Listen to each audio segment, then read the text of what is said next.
Gracias.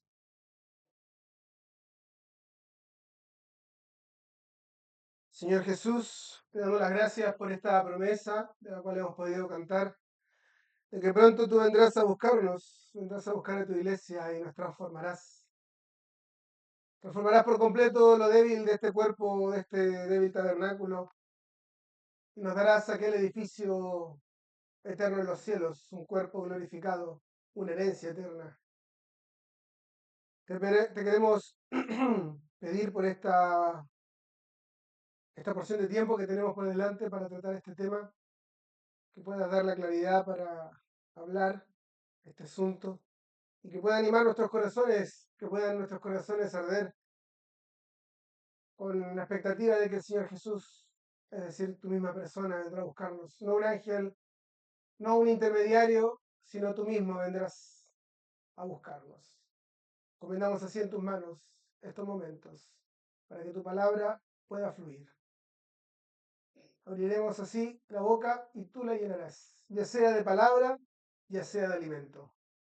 Te lo pedimos en tu santo nombre, Señor Jesús. Amén. Amén.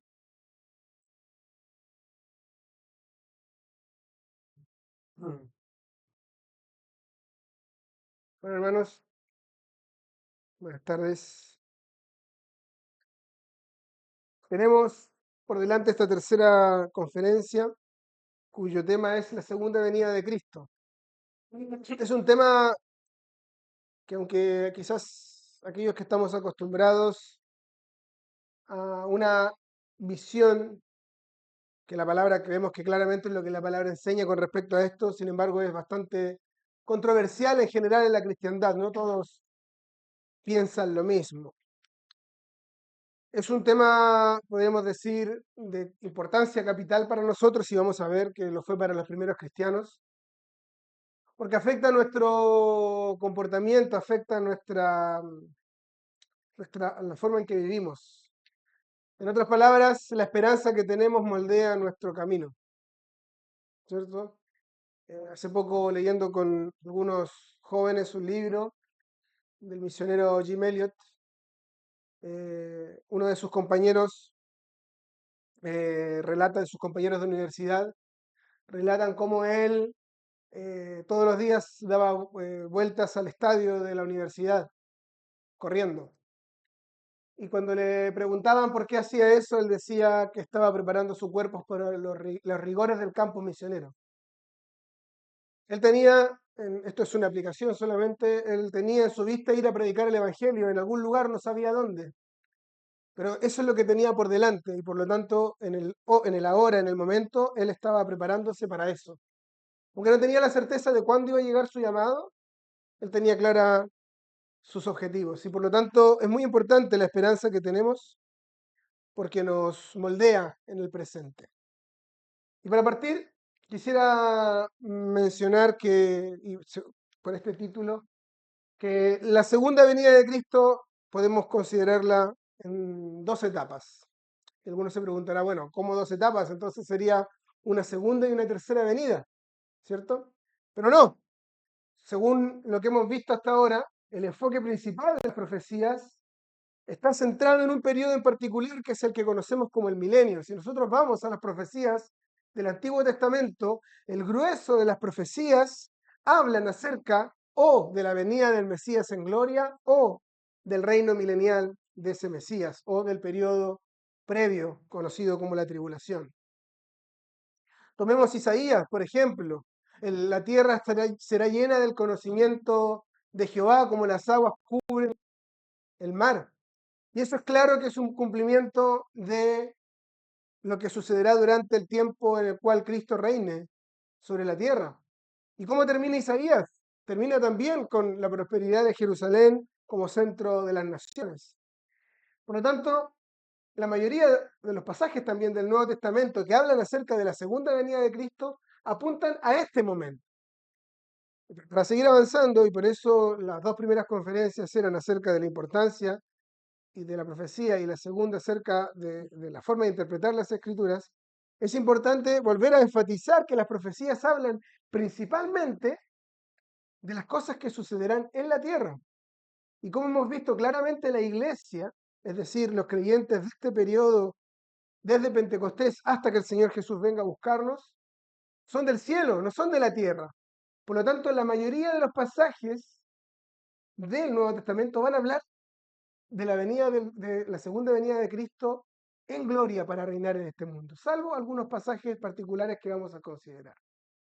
Y tener en cuenta que la profecía es, como acabo de decir, principalmente para los sucesos en la tierra, y que la iglesia es del cielo, podemos entender entonces la promesa de que el Señor Jesús vendrá a buscarnos. La palabra de Dios nos muestra que Cristo vendrá una segunda vez a la tierra, pero que antes de eso, en una etapa previa, Él vendrá en el aire a buscar a los suyos. Podemos leer, vamos a leer estos versículos seguramente más específicamente, pero para poder apuntar esto, vamos, o para que quede claro, leer esos dos pasajes que están mencionados. Zacarías capítulo 14.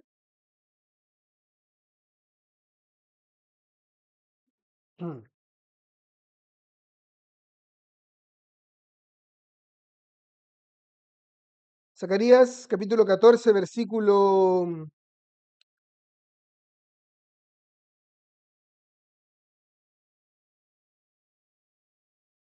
3. Entonces saldrá el Señor Jehová y peleará contra aquellas naciones, como cuando él peleó el día de la batalla. Sus pies se posarán aquel día en el monte de los olivos que está frente a Jerusalén. Esta expresión, sus pies se posarán sobre el monte de los olivos, implica en el momento en el cual Cristo vendrá por segunda vez a la tierra. Es importante la forma, y por eso voy a enfatizar muchas veces esto. A la tierra, Él va a apoyar sus pies sobre el monte de los olivos. Sin embargo, y eso es lo que llamamos, en estricto rigor, la segunda venida de Cristo. Porque estamos hablando de cuando Cristo venga a la tierra. Vino una primera vez en humillación, cuando nació, ¿cierto? Se hizo hombre, se encarnó allí en Belén y anduvo por este mundo aproximadamente 33 años, hasta el momento en el cual, luego de su muerte, fue recibido arriba en gloria. Esa es la primera venida de Cristo, porque estuvo en la tierra. Y habrá una segunda venida de Cristo a la tierra. Es importante hacer mucho énfasis en esto. Y si vamos a 1 Tesalonicenses 4, insisto que estos versículos más adelante los vamos a ver una vez más. Solamente apuntar cómo la palabra nos muestra claramente estas dos etapas.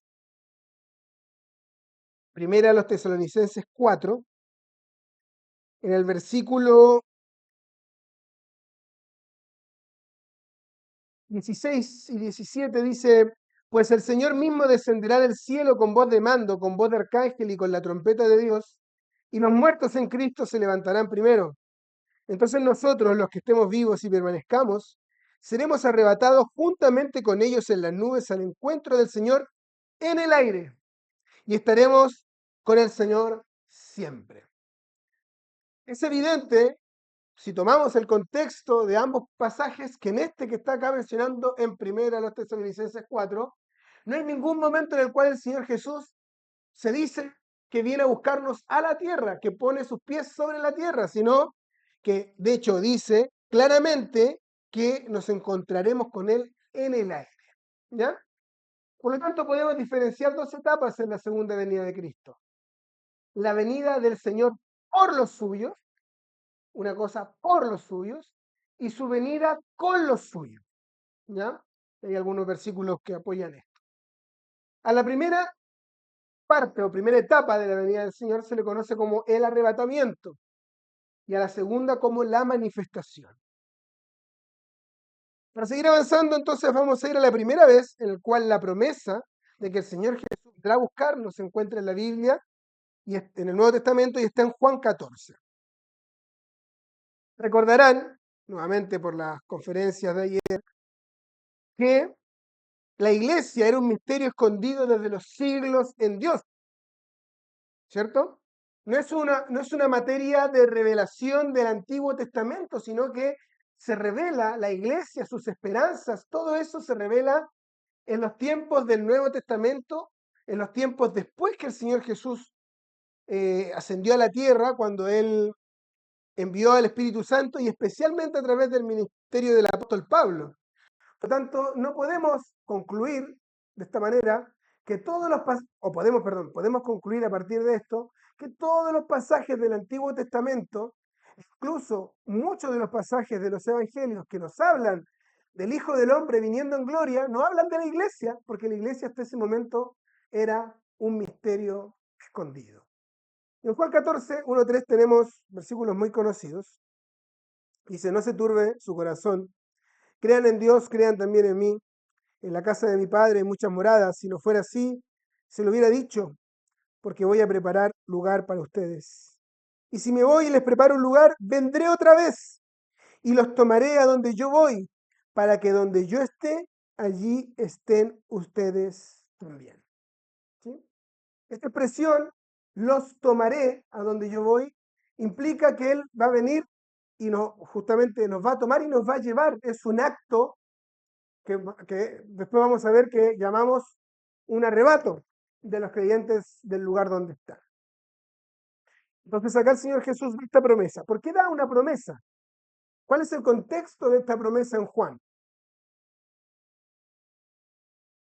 Recapitulamos rápidamente. En el capítulo 11 de Juan, el Señor Jesús hace su última gran señal.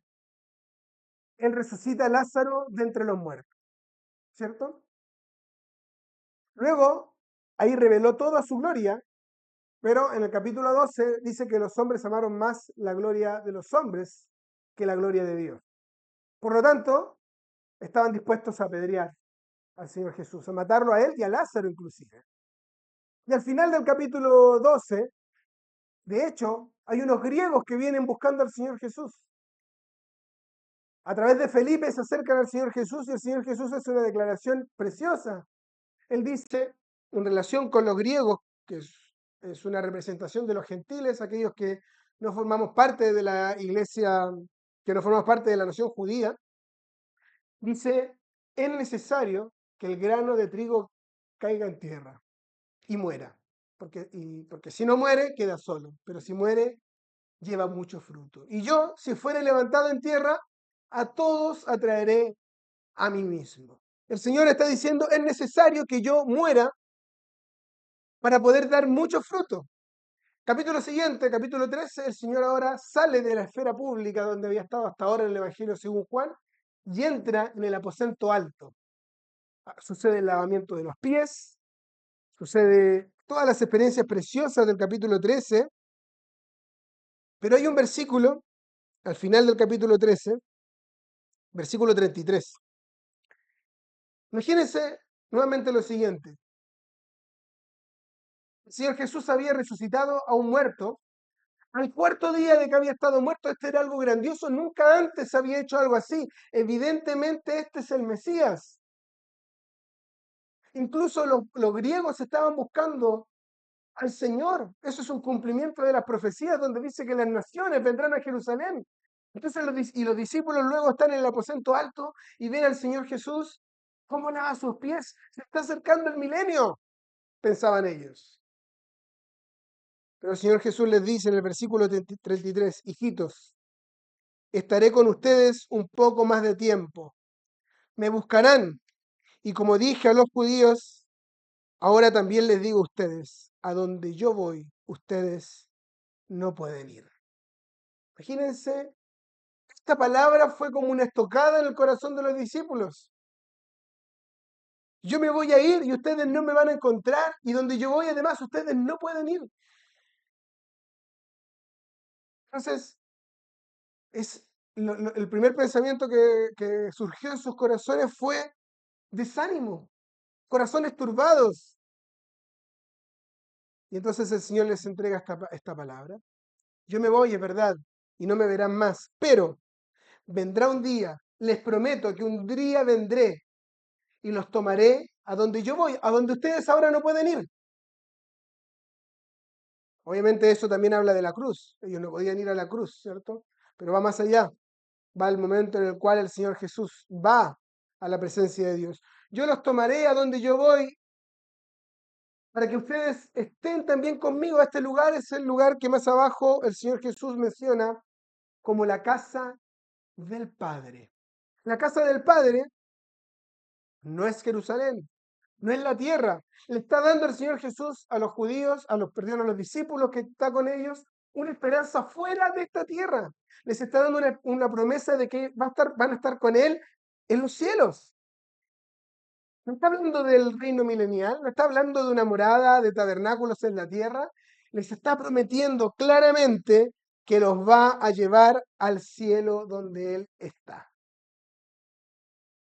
Y es importante, y esa promesa obviamente también es para nosotros, es importante que tantas sean como sean las promesas de Dios, en Él todas son sí.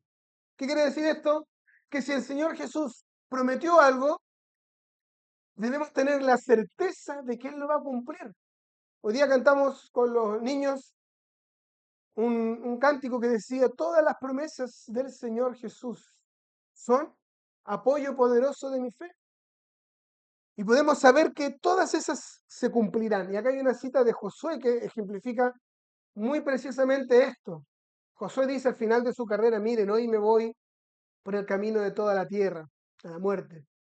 Y ustedes saben con todo su corazón y con toda su alma que ninguna de las buenas palabras que el Señor su Dios habló acerca de ustedes ha faltado. Todas les han sido cumplidas. Ninguna de ellas ha faltado. Por lo tanto, antes de avanzar a lo que es las dos etapas de la venida del Señor Jesús, sus diferencias, poder entender que esta es una promesa, no debe ser visto como una doctrina seca que simplemente alimenta nuestra curiosidad, sino que el Señor nos prometió algo y Él lo va a cumplir porque todo lo que promete Él, en Él son sí. Y acá hago un pequeño paréntesis para tomar un poco lo que veíamos ayer en lo que son las dispensaciones. Y esto es algo cierto. Todas las promesas de Dios en Él son sí. Por lo tanto, no solamente las promesas que nos hizo a nosotros, Dios también le ha hecho promesas a la nación de Israel. Las encontramos ampliamente en todo el Antiguo Testamento. Por lo tanto, no podemos pensar que debido al fracaso de Israel, Dios ha reemplazado a Israel y ha puesto a la iglesia en su lugar. Una enseñanza conocida como la teología del reemplazo.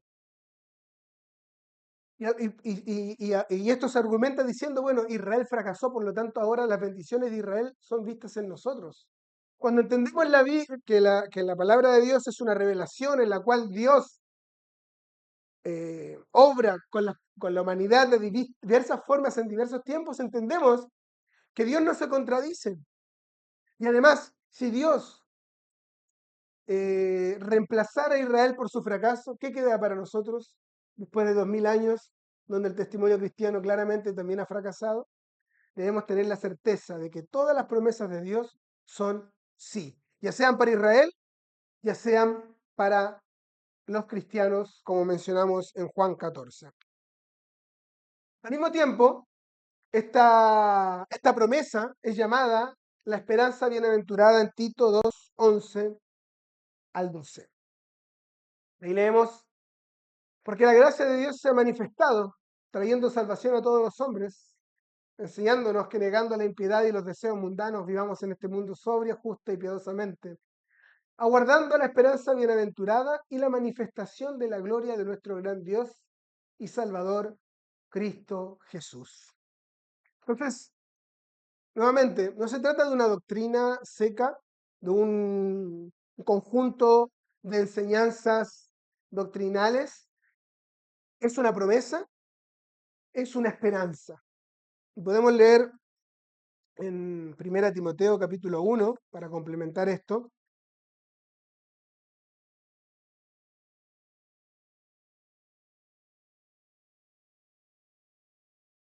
Primera a Timoteo 1:1.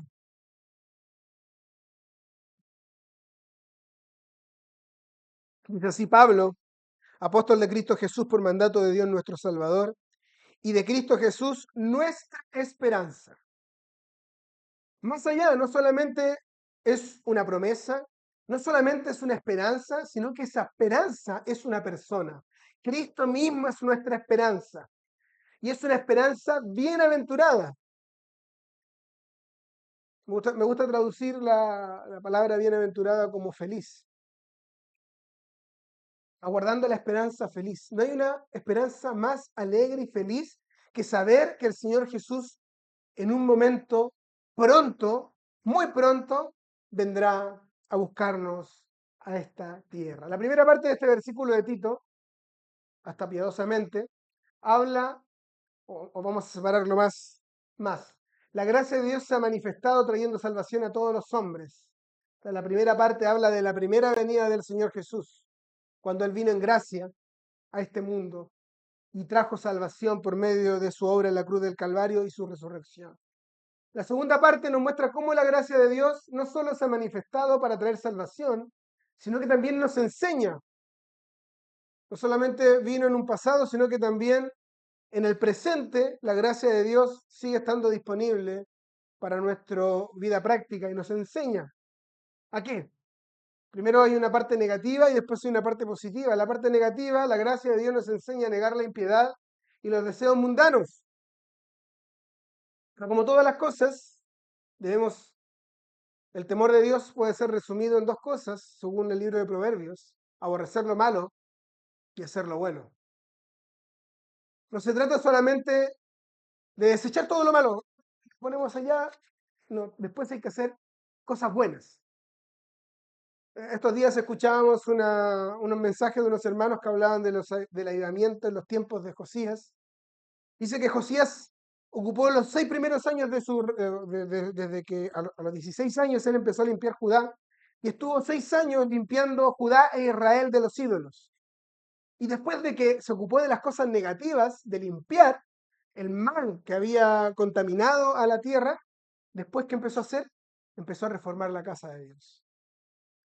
Entonces, es verdad, tenemos que negar la impiedad y los deseos mundanos, buscar la santidad, pero no nos podemos quedar solamente en eso. Muchas veces, muchos cristianos, me permiten otro paréntesis en esto, muchos cristianos se enfocan mucho en las cosas negativas, en negar las cosas, en atacar las cosas inmorales, levantar carteles en contra de la impiedad de la época y limpiar sus vidas y juzgar a los demás si andan o no andan en pureza o no.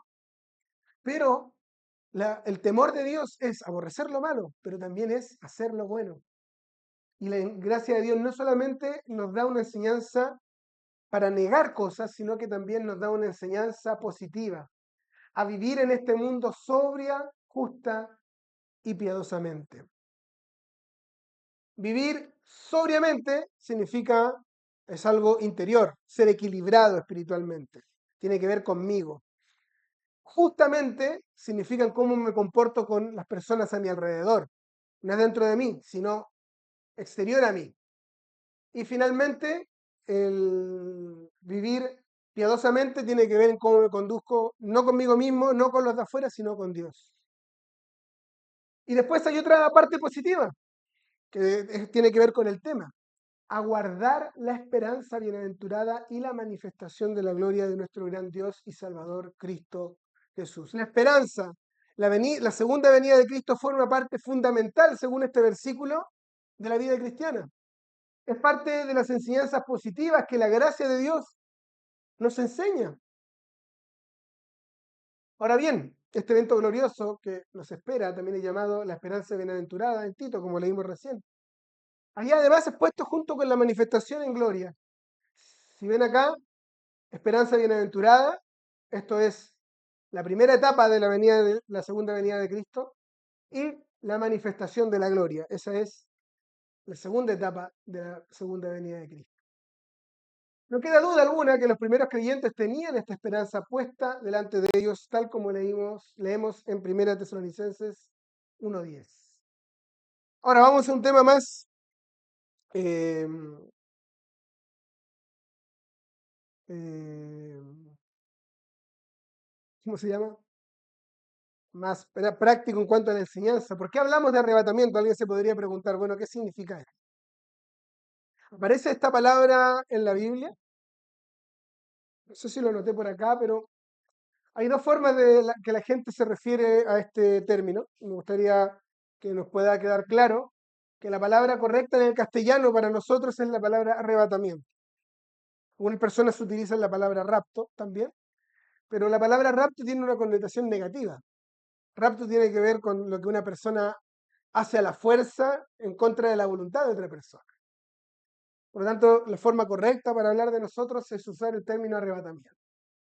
El término surge a partir de lo que leemos en primera a los Tesalonicenses 4:17. Leámoslo entonces.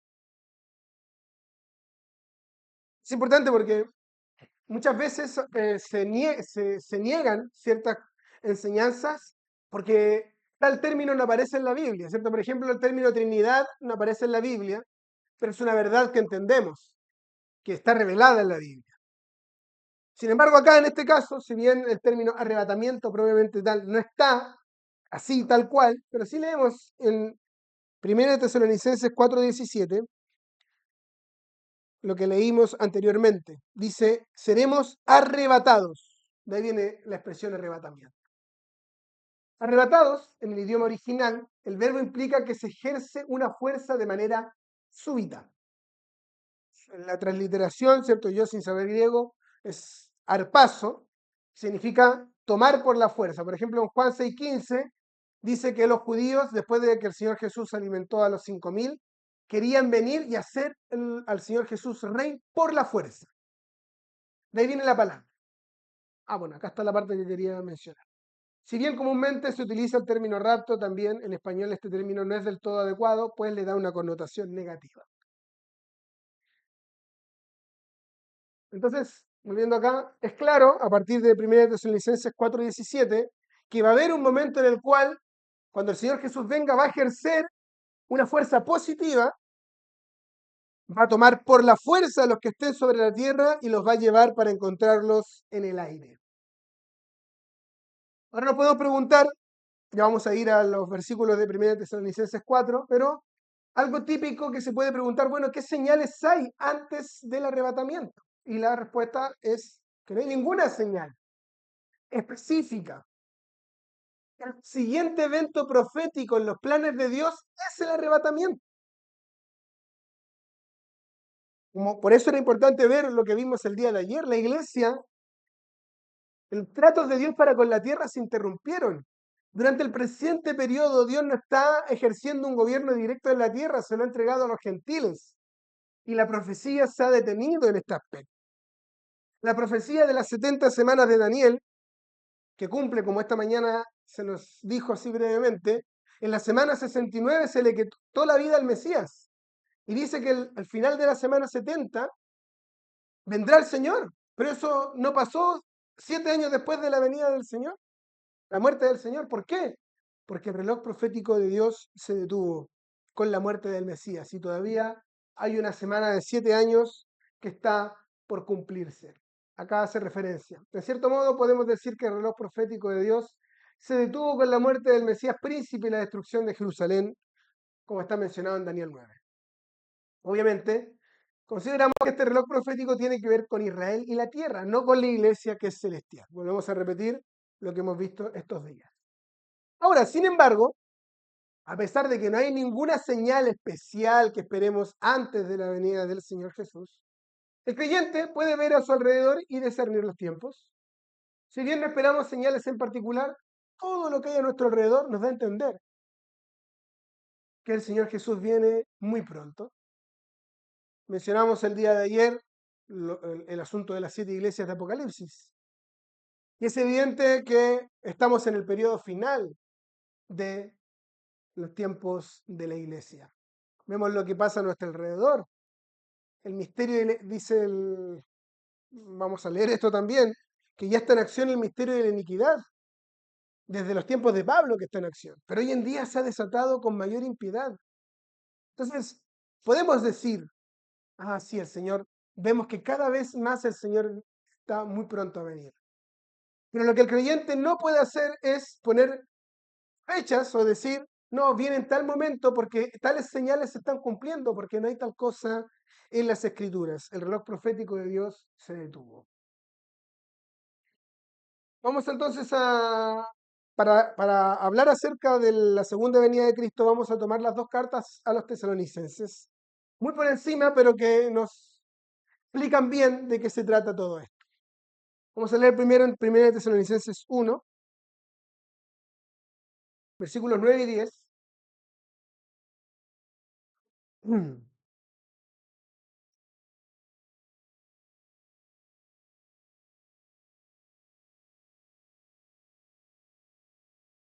Pues ellos mismos cuentan acerca de nosotros, de la acogida que tuvimos por parte de ustedes y de cómo se convirtieron de los ídolos a Dios para servir al Dios vivo y verdadero y esperar de los cielos a su Hijo, a cual resucitó de entre los muertos, es decir, a Jesús, quien nos libra de la ira venidera. Y luego en 1 Tesalonicenses 4:13, pero no queremos, hermanos, que ignoren acerca de los que duermen, para que no se entristezcan como lo hacen los demás que no tienen esperanza. Algunos puntos a señalar. Los tesalonicenses eran recién convertidos. Pablo estuvo con ellos tan solo 3 semanas al principio, probablemente estuvo más tiempo. Estuvo 3 semanas en la sinagoga. Después de eso estuvo enseñando en la escuela de Tirano por algún tiempo. Y muchos estudiosos bíblicos creen que él estuvo al menos 3 meses con los tesalonicenses. Lo cual sigue siendo poco tiempo en comparación con el año y medio que estuvo con los efesios o con los corintios.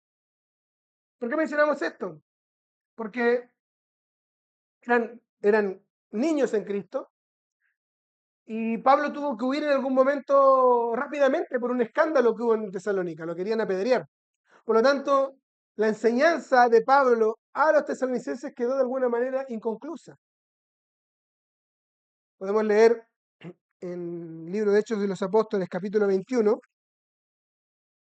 En Éfeso Pablo estuvo mucho tiempo, varios años, y cuando él se despide de los ancianos, capítulo 20, perdón, cuando él se despide de los ancianos de Éfeso, menciona 3 cosas particulares que él enseñó. Dice,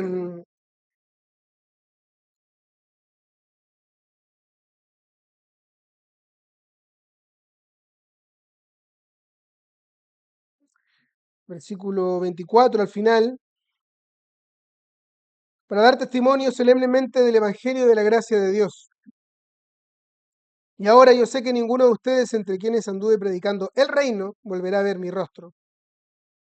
Versículo 27, pues no rehuí declararles todo el propósito o el consejo de Dios. En estos 3 años, vamos a comparar a los efesios con los tesalonicenses, Pablo estuvo 3 años y dice que estuvo enseñando casa por casa. ¿Y qué hizo? Primero les habló del Evangelio de la gracia de Dios, luego les habló acerca del reino de Dios, es decir, la vida cristiana, y finalmente les enseñó todo el consejo de Dios. Los efesios habían sido bien instruidos, tenían claridad, en cierto sentido, o al menos no podían quejarse de que habían recibido del apóstol Pablo las enseñanzas bien establecidas. Pero imagínense lo que a Pablo le costó entre 2 a 3 años con los efesios. Con los tesalonicenses solo estuvo 3 meses, a lo mucho.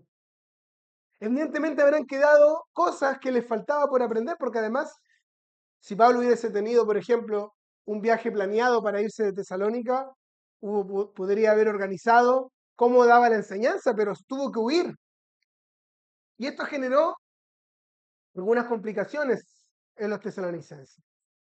Ellos realmente esperaban al Señor, se habían convertido de los ídolos, y nos dice claramente que se habían convertido para servir al Dios vivo y verdadero y esperar de los cielos a su Hijo. Realmente estaban esperando la venida del Señor Jesús. Pero lo que ellos entendían con respecto a la venida del Señor Jesús era justamente la segunda venida de Cristo, que Cristo va a venir en gloria a reinar sobre esta tierra. Eso es lo que ellos entendían. Y Pablo les debe decir, acá les da un anticipo, a Jesús quien nos libra de la ira venidera. Ellos entendían también que el Señor Jesús nos iba a salvar de la ira que está por venir a esta tierra. Pero habían baches en su enseñanza. Sin embargo, no tenían claridad aún acerca de cómo sería esto. Por lo que estaban tristes, porque algunos de sus seres queridos habían muerto y se perderían la venida gloriosa del Señor. Eso es lo que leímos en el versículo 13 del capítulo 4. Pablo les escribe para animarlos y enseñarles lo que el Señor le había revelado en relación a la venida del Señor por los suyos. Entonces ahora, para entender mejor lo que es la venida del Señor por los suyos, vamos a leer toda la porción de 1 Tesalonicenses 4, desde el versículo 13 hasta el versículo 18. Piero, ¿puedes leer tú, por favor? Tampoco queremos, hermanos, que ignoréis acerca de los que duermen, para que no os entristezcáis como los otros que no tienen esperanza. Porque si creemos que Jesús murió y resucitó, así también traerá Dios con Jesús a los que durmieron en él. Por lo cual os decimos esto en palabra del Señor, que nosotros que vivimos, que habremos quedado hasta la venida del Señor, no precederemos a los que durmieron. Porque el Señor mismo con voz de mando, con voz de arcángel y con trompeta de Dios, descenderá del cielo y los muertos en Cristo resucitarán primero. Luego nosotros, los que vivimos, los que hayamos quedado, seremos arrebatados juntamente con ellos en las nubes para recibir al Señor en el aire. Y así estaremos siempre con el Señor. 18 también. Por tanto, alentaos los unos a los otros con estas palabras. Gracias, Piero. Estas falencias en la enseñanza de los tesalonicenses queda en evidencia por cómo ellos estaban reaccionando a los seres queridos suyos que estaban muriendo, estaban durmiendo, estaban pasando la presencia del Señor. Ellos esperaban realmente la venida del Señor en gloria en todo momento. Entonces, estaban tristes. ¿Por qué? Porque cuando el Señor viniera en gloria, estos que habían muerto se iban a perder la venida gloriosa del Señor Jesús. Cuando Él viniese a reinar, ellos iban a estar contentos por un lado, porque iban a ver al Señor viniendo, pero por otro lado, ¿qué pasa con mi papá, mi tío, mi abuelo, o mis amigos, mis hermanos en la reunión local? Se están perdiendo todo esto. Todavía no entendían cómo esto iba a ser, por eso Él les dice, primero Pablo les da una exhortación, no queremos que ignoren acerca de los que duermen. Tengo algo que transmitirles acerca de las personas que duermen. ¿Y por qué queremos transmitirles esto? Para que no se entristezcan como los que no tienen esperanza. ¿No les está prohibiendo estar tristes? Cuando perdemos un ser querido, es completamente lícito que estemos tristes. La diferencia es que nosotros no debemos entristecernos de la misma forma que aquellos que no tienen esperanza. Aquellos que pierden seres queridos y no tienen la esperanza del pronto regreso del Señor Jesús, obviamente que tienen que estar tristes, porque no tienen certeza de qué va a pasar con esos seres queridos. ¿Me lo encontraré en otra vida? ¿Lo veré otra vez? ¿Dónde? ¿Qué hay después de la muerte? Pero el cristiano tiene la certeza porque su esperanza es Cristo, el que estuvo muerto, pero ahora vive. Pero además yo quiero enseñarles algo más, dice Pablo.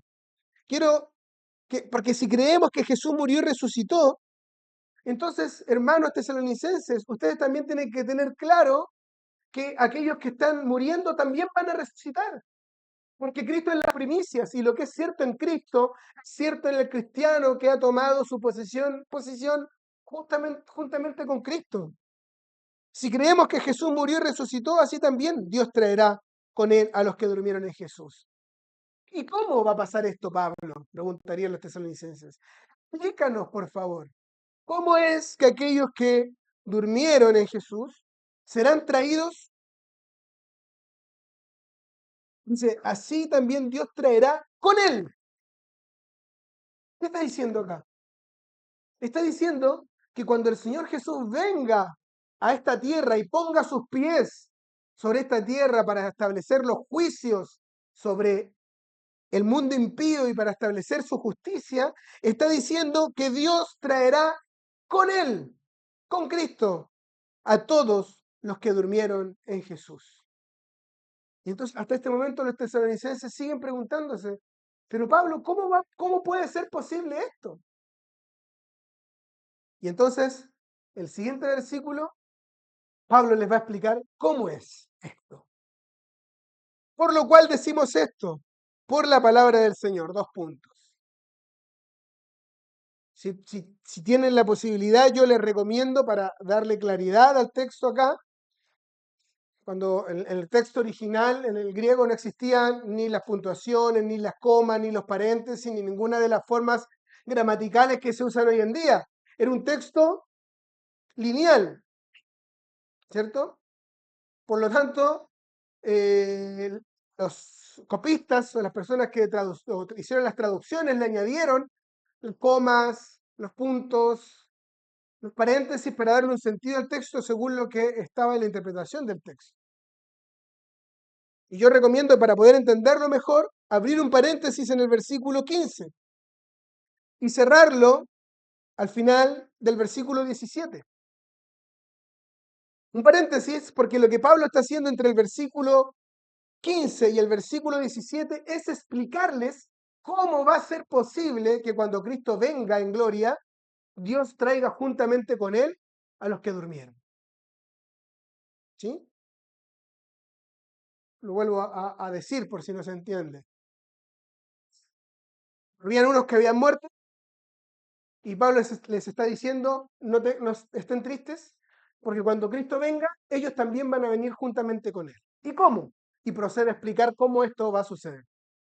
Desde el versículo 15 al versículo 17. Y no es una explicación humana porque él dice, decimos esto por la palabra del Señor.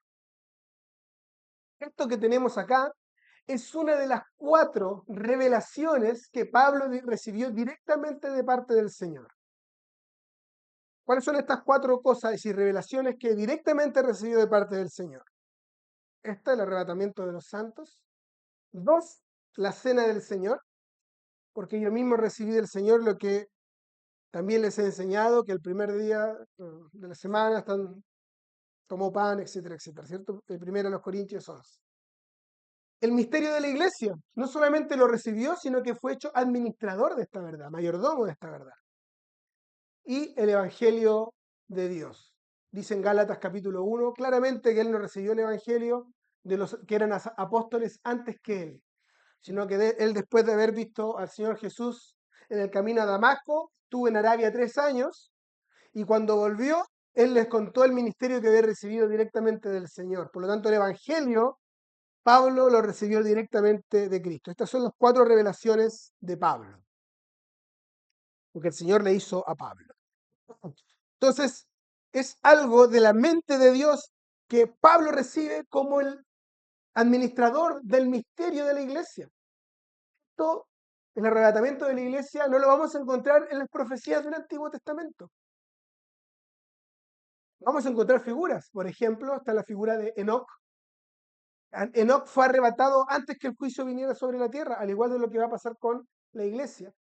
Es una figura de eso, pero en ninguna parte está explícito diciendo que van algunos gentiles y judíos que forman parte de un cuerpo juntamente con el Mesías, serán arrebatados y sacados de la tierra antes del juicio que vendrá sobre ella.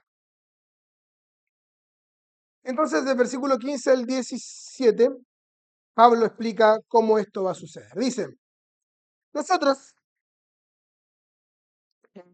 los que estemos vivos y que permanezcamos hasta la venida del Señor, este término venida del Señor acá, claramente está hablando de la venida en gloria, cuando Él venga a reinar. Nuevamente les está diciendo esto. Ustedes saben que cuando Cristo venga en gloria, los que estemos vivos vamos a estar juntamente con Él, lo vamos a ver venir. Eso es claro. Pero les voy a añadir algo más. Que nosotros, los que estemos vivos, no precederemos a los que durmieron. Es decir, en otras palabras, nosotros no vamos a contemplar la gloria de Cristo viniendo antes que aquellos que murieron. ¿Y cómo sucede esto, Pablo? El Señor mismo descenderá del cielo con voz de mando, con voz de arcángel y con la trompeta de Dios. Y los muertos en Cristo se levantarán primero. Esta expresión primero no está dada con el propósito de decir que hay un orden en los que seremos arrebatados, simplemente es usada para decir cómo aquellos que murieron vendrán juntamente también con aquellos que estemos vivos en el momento de la venida del Señor. Muchas cosas se han dicho acerca de estas tres voces que hay acá. No voy a decir mucho acerca de eso. Solamente decir que aparentemente Pablo estaba haciendo uso de algo que era común en la época, en las legiones romanas. Se usaban al menos tres llamados para llamar a las legiones. Una era para que estuvieran atentos, otra para que se levantaran y una tercera para que marcharan. Pero la primera carta a los Corintios, capítulo 15, que también nos habla de este mismo periodo, simplemente habla de la última trompeta, cuando los muertos serán resucitados incorruptibles. Entonces nosotros, los que estemos vivos y que permanezcamos, es una repetición de lo anterior, seremos arrebatados juntamente con ellos en las nubes. Entonces, el arrebatamiento de los santos es algo que está dicho acá en relación con los que estemos vivos. Somos los que estemos vivos, los que seremos sacados por la fuerza de esta escena del mundo, en contra de las leyes de la gravedad, por ejemplo, y en contra de todas cosas exteriores. Lo que experimentarán los que murieron en este momento será la primera resurrección, que también tiene diversas etapas, pero acá viene Cristo en las primicias y después los que son de Él en su venida, dice primero en los Corintios 15 también. Por lo tanto, acá seremos arrebatados y nos encontraremos con el Señor en el aire juntamente con aquellos que fueron resucitados. Acá lo que está haciendo Pablo, insisto esto, simplemente explicar cómo sucederá que aquellos que murieron también verán la venida del Señor. Y tendremos un encuentro con el Señor en el aire. Literalmente esta palabra encuentro puede traducirse reunión. Tendremos una reunión en el aire. Y cuán precioso es pensar que cuando nos reunimos los dos o tres, el Señor Jesús está en medio. Pero en cualquier momento, en un abrir y cerrar de ojos, dejaremos esta escena y tendremos otra reunión con el Señor en medio, pero en los aires. Y me quiero quedar con la última expresión. Así estaremos con el Señor siempre. Siempre. Esta expresión es muy preciosa y es usada como un consuelo en tiempos de aflicción, que siempre va a estar con nosotros, pero la quiero tomar por el punto de vista de cómo va a ser que cuando el Señor venga nosotros vengamos con Él, porque hay algo enfático. Estaremos siempre con el Señor, por lo tanto, si estaremos siempre con el Señor. Y por ejemplo, algo que nos pasa comúnmente a nosotros como familia, por ejemplo. Es común que donde vamos nos ven a todos juntos. Es difícil que vayamos a un lugar y estemos solos. Nosotros estaremos para siempre con el Señor. Cuando Él venga en gloria, entonces vendremos juntamente con Él, porque estaremos siempre con Él. A donde Él vaya, la iglesia, que es su cuerpo, será su plenitud e iremos juntamente con Él. Y después cierra el paréntesis y dice, por tanto, confórtense unos a otros con estas palabras. Y después vuelve a retomar el tema de la venida del Señor. Capítulo 2 del versículo 5. No, versículo 1. Ahora bien, hermanos, con respecto a los tiempos y a las épocas, no tienen necesidad de que se les escriba nada. Pues ustedes mismos saben perfectamente que el día del Señor vendrá, así como un ladrón en la noche. Toda la enseñanza de la segunda venida de Cristo, del día del Señor, de los juicios, los tesalonicenses los entendían bien. El problema era lo que iba a suceder con aquellos que morían y cómo nosotros seremos reunidos con ellos antes de que el Señor Jesús venga a buscarnos. Ahora vamos a la segunda carta a los tesalonicenses, para donde se nos enfatiza la segunda parte muy marcadamente. En la segunda carta a los tesalonicenses, Pablo debe tratar otros problemas concernientes a una mala interpretación de la segunda venida de Cristo. Algunos decían que el día del Señor ya había llegado y que eso se explicaba por el hecho de que ellos estaban bajo persecución. Otros vivían perezosamente sin trabajar, en el capítulo 3.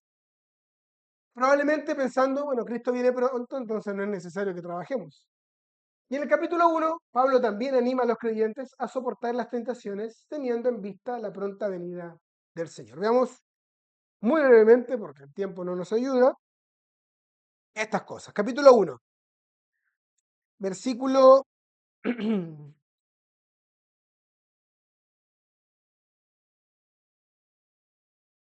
versículo 5, dice, esta es, no, versículo 4, dice, versículo 4, por lo cual nosotros mismos hablamos con orgullo de ustedes entre las iglesias de Dios, por su perseverancia y fe en medio de todas las persecuciones y aflicciones que soportan.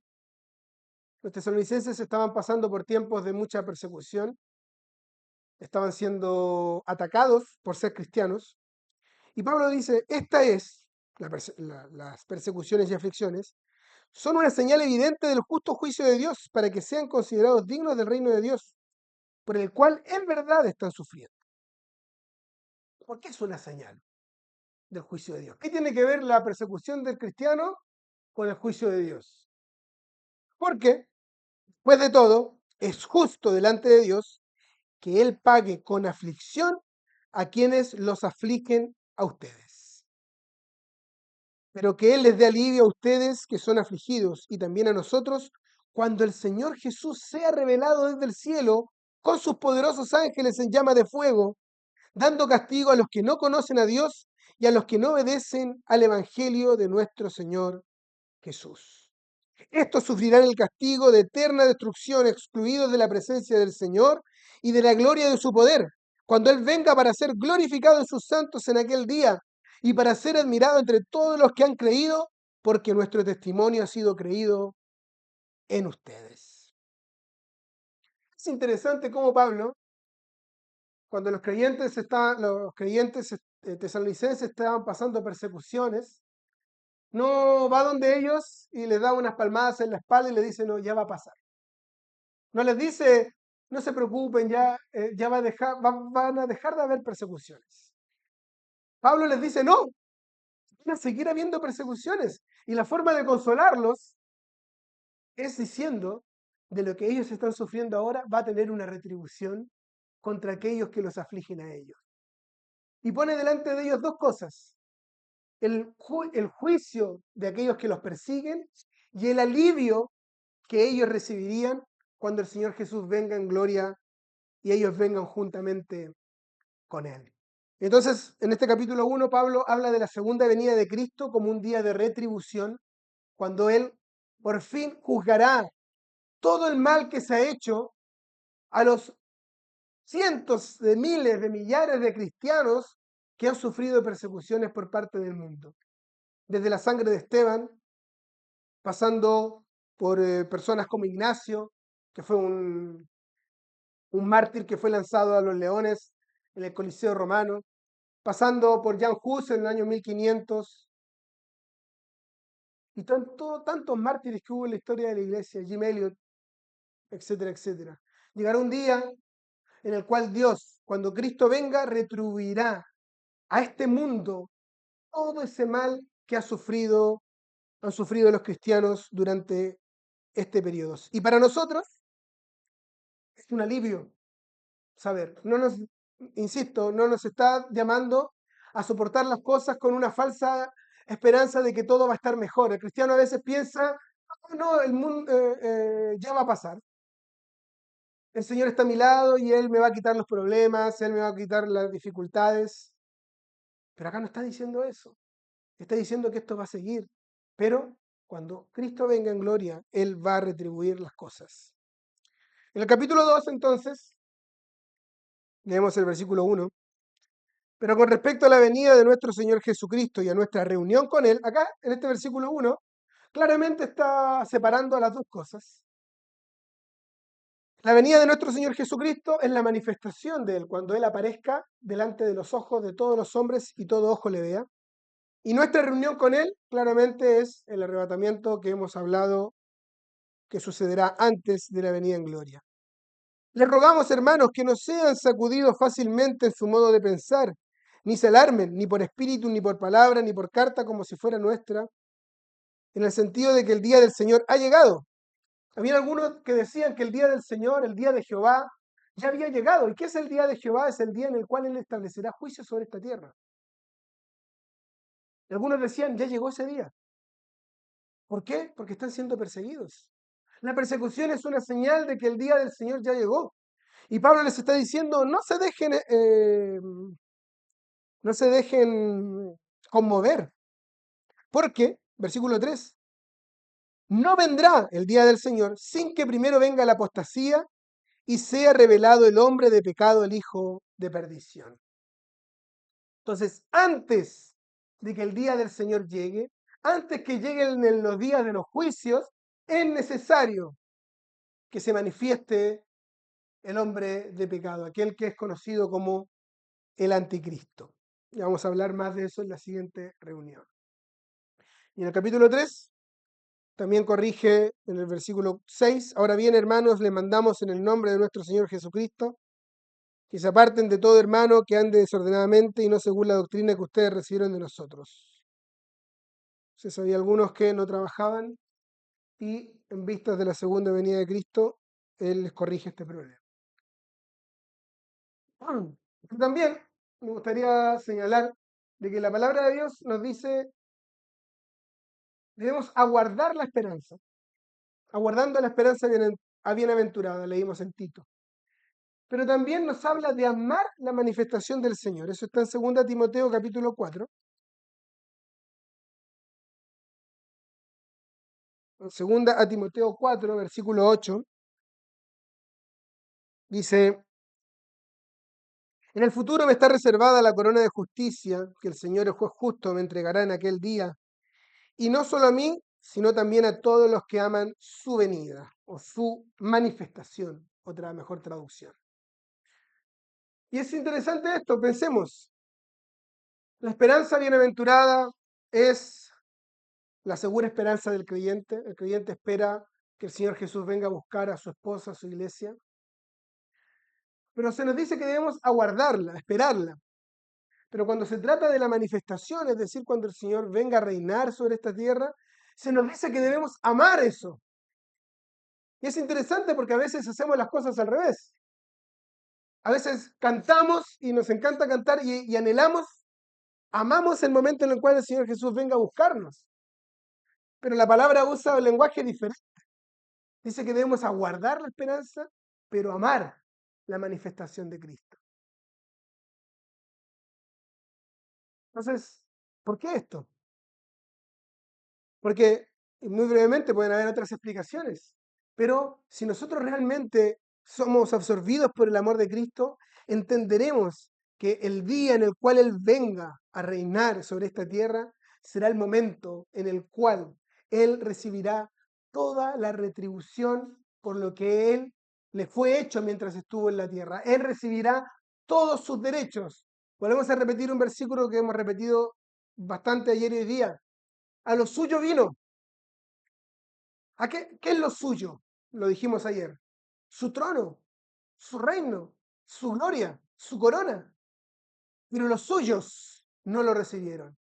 Por lo tanto, debemos amar su venida para que Él finalmente reciba lo que le corresponde. Cuando amamos la venida, significa que nuestros ojos están puestos no en nosotros mismos y nuestro deseo de ser llevados con el Señor, sino que nuestros ojos están puestos en la persona del Señor Jesús. El arrebatamiento tiene que ver mucho con nosotros siendo sacados, pero la manifestación de Cristo es solamente con Él. Preguntamos ahora, ¿qué importancia tiene la manifestación en los planes de Dios? ¿Cierto? Y acá vamos a avanzar rápido porque lo vimos ayer. Forma parte central de los pensamientos de Dios, de las profecías, gran parte de las profecías hablan de esto. Enoc predicó acerca de ello, vimos ayer. Él dijo, yo vi al Señor venir con sus santas miriadas. No dijo, yo vi al Señor venir por sus santas miriadas. Él vino con los suyos. Los discípulos se enfocaban mucho en esta parte de la venida del Señor también, pero olvidaban la primera venida para sufrir y dar su vida por mucho. Por ejemplo, los discípulos camino a Emaús. Ahora, para entender un poco mejor, acá tenemos una tabla de comparación para ver las diferencias entre el arrebatamiento y la manifestación. Por ejemplo, el arrebatamiento es una revelación del Nuevo Testamento, porque la iglesia es un misterio escondido desde los siglos en Dios. Mientras que la manifestación es el tema de la profecía del Antiguo Testamento, aunque también se menciona frecuentemente en el Nuevo Testamento. Antes de seguir avanzando, una cosa más, en Filipenses capítulo 3, con respecto a... Hay tres pasajes que nos hablan de la venida del Señor Jesús por los suyos. Tres. Primera Tesalonicenses 4, que quizás es el más amplio. Primera los Corintios 15, algunos versículos del final del capítulo. Y Filipenses 3.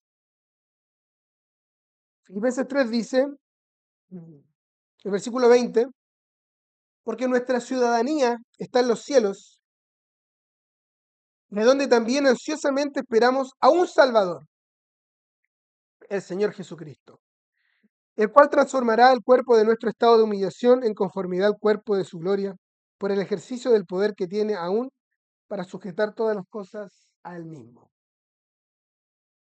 Es interesante que acá se ha mencionado que esperamos a un Salvador. No esperamos al esposo de la iglesia, no esperamos al Hijo de Dios, aunque los tesalonicenses esperaban al Hijo de Dios. Pero acá a los filipenses Pablo dice, esperamos a un Salvador. ¿Un Salvador de qué? Este título Salvador acá no es visto en relación con el Salvador de nuestras almas, porque Él ya salvó nuestras almas cuando murió por nosotros en la cruz. Acá Él es visto un Salvador porque nos salva de la ira venidera que va a venir sobre este mundo. Por eso esperamos a un Salvador, alguien que nos saque de esta escena y de los juicios que van a caer sobre esta tierra. ¿Y qué va a pasar cuando eso suceda? Nuestros cuerpos de humillación serán transformados. Le veremos tal como Él es, primera de Juan capítulo 3, y seremos transformados conforme al cuerpo de la gloria suya. Y todo aquel que tiene esperanza, esta esperanza en sí mismo se purifica, así como Él es puro. El arrebatamiento es la esperanza adecuada y más cercana de la iglesia, mientras que la manifestación es la esperanza de Israel y finalmente de todo el mundo. El arrebatamiento es la primera etapa de la venida del Señor. Él viene por los suyos. Mientras que la manifestación es la segunda etapa de la venida del Señor. Él viene con los suyos. En el arrebatamiento Él viene como el esposo a buscar a la iglesia, mientras que en la manifestación Él viene como rey, en majestad y gloria triunfal. En el arrebatamiento Él viene en el aire, en la manifestación Él viene en la tierra. En el arrebatamiento Él viene como la estrella resplandeciente de la mañana, en la manifestación Él viene como el sol de justicia. Malaquías 4 dice, y aquellos que esperan en su nombre, amanecerá sobre ellos el sol de justicia, trayendo sanación sobre sus alas.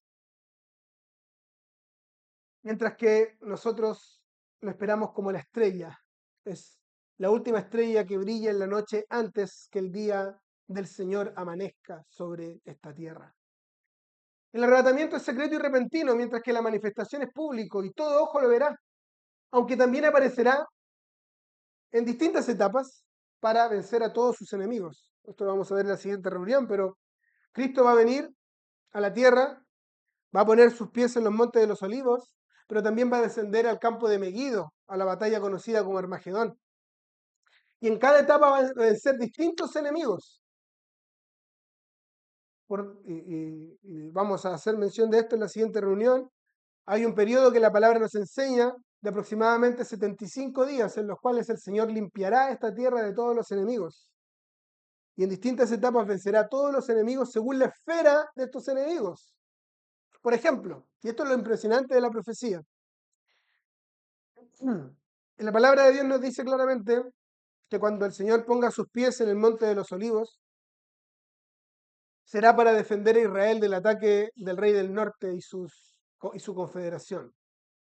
En el campo de Megiddo, sin embargo, dice que luchará contra los ejércitos de Occidente aliados con el anticristo. ¿Y qué es lo impresionante? Que cuando leemos la palabra de Dios, dice que la bestia que es el líder que gobernará a los poderes de Occidente, subirán en contra de Cristo, mientras que la Confederación Árabe y del Rey del Norte dice que subirá contra Jerusalén, no dice que subirá contra el Mesías. ¿Y por qué esto es impresionante? Es algo... Han pasado 3000 años de estas profecías.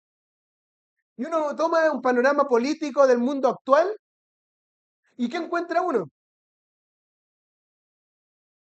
Encontramos que con Occidente hablamos de Europa, América, son los países que hacen el impulso a todas las leyes inmorales que están gobernando la tierra hoy en día, ¿cierto? El liberarse de las ataduras morales con el propósito de vivir desenfreno, corrupción y violencia. Por lo tanto, cuando venga Cristo para reinar en justicia y juicio, obviamente Él va a eliminar toda impiedad y la gente decir, yo no queremos que este reine sobre nosotros. Nosotros queremos nuestro aborto libre, nosotros queremos nuestro matrimonio entre parejas del mismo sexo, etcétera. Eso es lo que queremos nosotros, no queremos un gobierno justo. Pero eso no es lo que desean los países árabes. De hecho, en los países árabes todo eso está prohibido. Pero ¿qué es lo que odian los países árabes? A Israel, hasta el día de hoy. Han pasado 3000 años en los cuales la palabra de Dios dijo que la bestia y sus ejércitos subirán contra el Cordero, que batallará contra ellos, y que el rey del norte y su confederación árabe subirá contra Israel. Y han pasado 3000 años y el panorama político mundial sigue igual. Y eso es espectacular. Último, el arrebatamiento no hay ningún evento en especial que transcurrirá antes, mientras que en la manifestación se desarrollarán varios eventos antes. La gran tribulación, ¿cierto? Los sellos, las trompetas, las copas mencionadas en Apocalipsis, son cosas que se desarrollarán grandemente en aquella época. Entonces, creo que no hay nada más. Es importante, al menos para el objetivo de esta reunión, diferenciar lo que es el arrebatamiento de lo que es la manifestación. Son dos etapas de la segunda venida de Cristo, aunque en estricto rigor la segunda venida de Cristo se refiere a cuando Él venga a esta tierra. El arrebatamiento, en el sentido más estricto de la palabra, Él no viene a la tierra, por lo tanto no puede ser considerado una venida, pero los creyentes seremos llevados en aquel momento para estar con el Señor siempre. Y cuando Él venga en gloria, Él vendrá con nosotros. Un versículo más en 1 Tesalonicenses capítulo 2.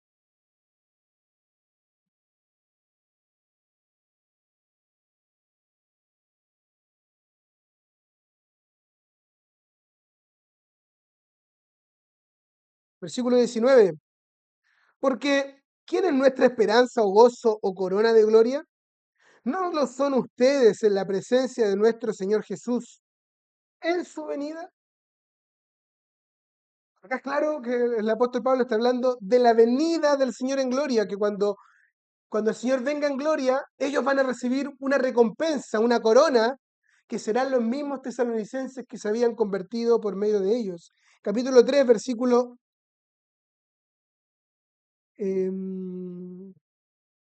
13. A fin de que Él afirme sus corazones irreprensibles en santidad delante de nuestro Dios y Padre, en la venida de nuestro Señor Jesús con todos sus santos. Son dos palabras muy cortas en el idioma castellano, pero que hacen mucha diferencia. Con y por. En el arrebatamiento, Él viene por los suyos, Él viene a buscarnos para que estemos para siempre con Él. En un momento pronto, no hay ninguna señal para que esto suceda, pero al menos 7 años antes de la venida en gloria del Señor Jesús. Vamos a hablar de esto en la reunión del panorama general que tenemos por delante, pero cuando el Señor Jesús venga en gloria, nosotros vendremos juntamente con Él. Y hay una cosa más. El día en el cual el Señor Jesús venga con nosotros también es el día de las recompensas. Y aquí vengo pronto, dice el Señor, y mi galardón conmigo. Y es algo que creo que no lo voy a mencionar en la siguiente reunión, así que lo menciono ahora, no estaba en las diapositivas, pero a veces se habla de las coronas de los creyentes, y se diferencian al menos 4 coronas, se diferencian al menos 4 coronas, hay más. Una es la que leímos acá en 1 Tesalonicenses, podríamos llamarla la corona de gozo. Está la corona de justicia, que leímos en 2 Timoteo 4. Está la corona de vida mencionada en Apocalipsis capítulo 2, en el mensaje a la iglesia en Esmirna. Y está la corona incorruptible de gloria mencionada en 1 de Pedro capítulo 5. Estas coronas siempre dicen relación con el momento en el cual el Señor Jesús va a venir en gloria. Acá dice, lo vamos a leer estos versículos para que quede claro. Porque ¿quién es nuestra esperanza o gozo o corona de gloria? ¿No lo son ustedes en la presencia de nuestro Señor Jesús en su venida? En 2 Timoteo 4 leímos, la cual me dará el Señor juez justo, y no solamente a mí, sino a todos los que aman su venida. Y 1 de Pedro 5 rápidamente para ejemplificar lo mismo.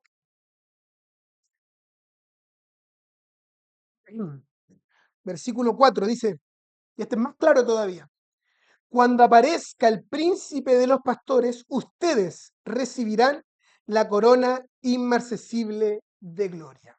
¿Cuándo se recibe la corona? Cuando Cristo aparezca. ¿Y por qué? Porque las coronas tienen que ver con la administración del reino venidero. Leamos Lucas capítulo 19.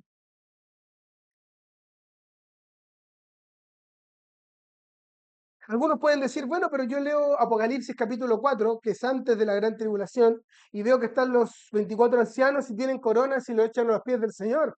Sí, pero no son las mismas coronas mencionadas acá. No es lo mismo, hay que hacer una diferencia.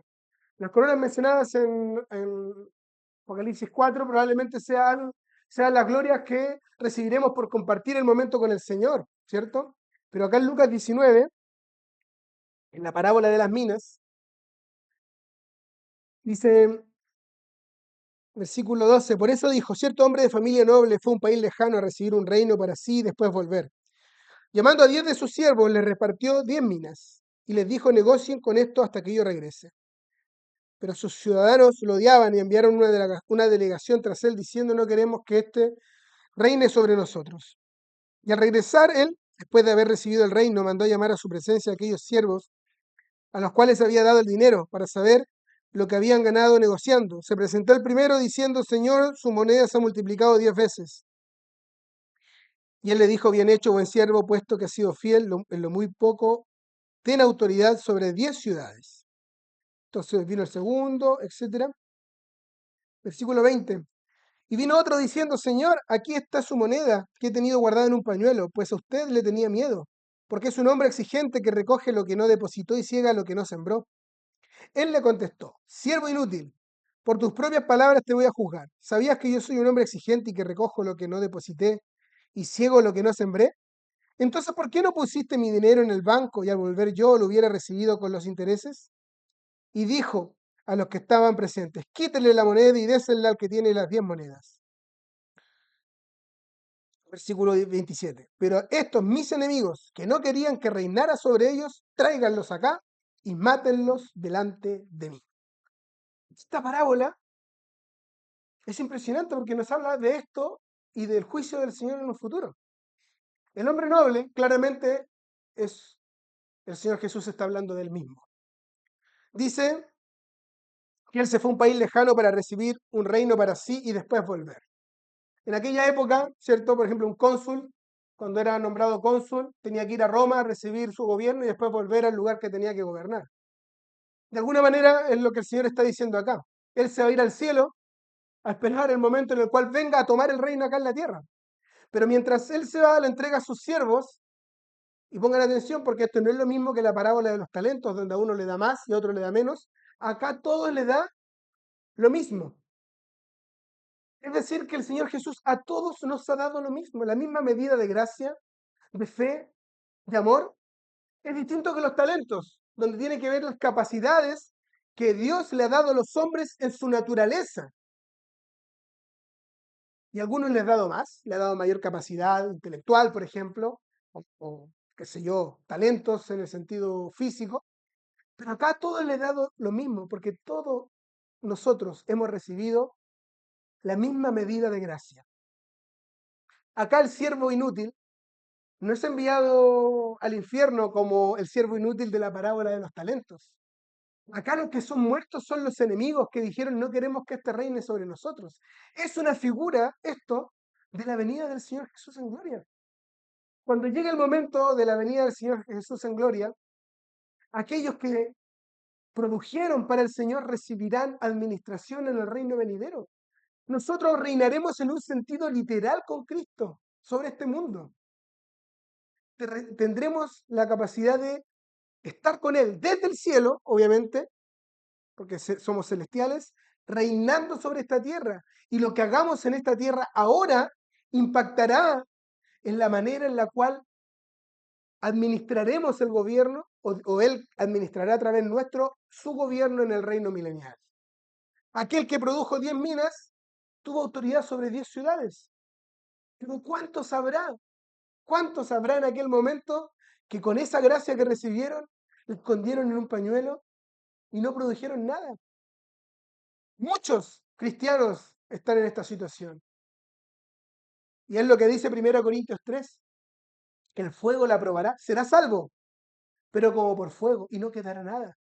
Sí, seremos salvos, gozaremos de la presencia del Señor, pero qué triste pensar ahora, porque en aquel día no habrá tristeza, pero qué triste pensar ahora que no podremos compartir con Cristo su gobierno en la medida de lo que la fe nos permitió ahora. Y estos hombres que no querían que reine sobre nosotros son aquellos que rechazan el Evangelio ahora. Todos aquellos quienes se les predica el Evangelio y lo rechazan, está diciendo, no queremos que Él sea nuestro Señor. Cuando Él vuelva, según lo que leímos en 2 Tesalonicenses 1, todos aquellos que no obedecen el Evangelio de Dios serán juzgados. No habrá una segunda oportunidad para aquellos que rechazaron el Evangelio de la gracia el día de hoy. Obviamente es un tema mucho más amplio, hay muchos más versículos que se pueden citar, pero siento que para una reunión es de manera algo concisa de poder considerar lo que es el arrebatamiento y la manifestación como las dos etapas de la segunda venida de Cristo.